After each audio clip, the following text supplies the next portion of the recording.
Cricket આપણા દેશમાં એક ઇમોશન માનવામાં આવે છે અને આખા ઇન્ડિયામાં ગલીએ ગલીએ ક્રિકેટ રમાય છે.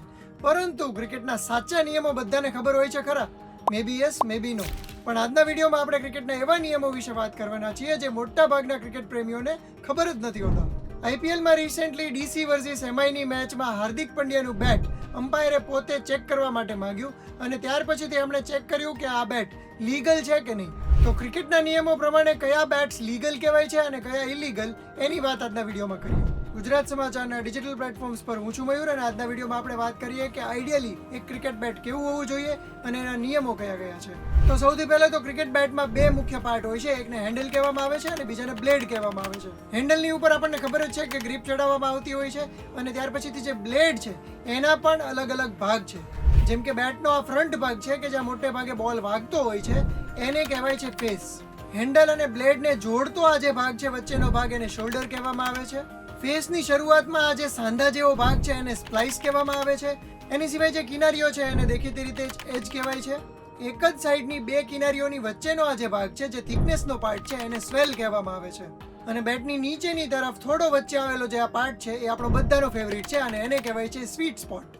આ સ્વીટ સ્પોટ પર જ્યારે બોલ લાગે છે ત્યારે જે પ્રકારનો પાવર મળે છે શોટને એ કંઈક ગજબ હોય છે. અને એ સમયે બેટમાંથી જે અવાજ આવે છે એ પણ એક ક્રિકેટ ફેન માટે લ્હાવો હોય છે.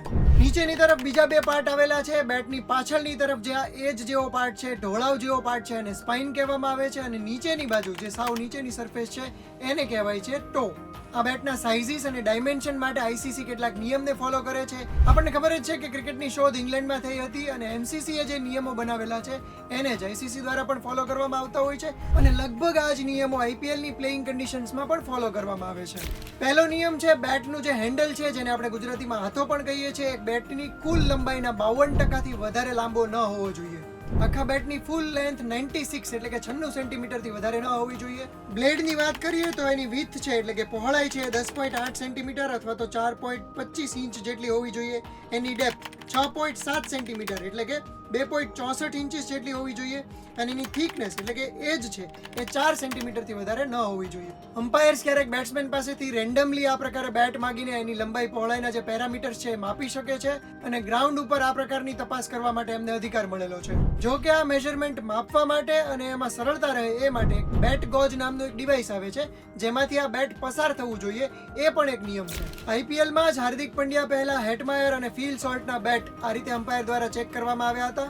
મેદાન પર અમ્પાયર દ્વારા જ્યારે બેટની ચકાસણી કરવામાં આવે ત્યારે આપણને ઘટના યાદ આવી જાય કે જ્યારે નાનપણમાં આપણને લોકો કહેતા કે રિકી પોન્ટિંગ બેટમાં સ્પ્રિંગ નાખીને આવે છે. તો એક ક્રિકેટ ફેન તરીકે બેટના જે નિયમો છે તમને ખબર હતા કે નહીં અમને કોમેન્ટ કરીને જણાવો.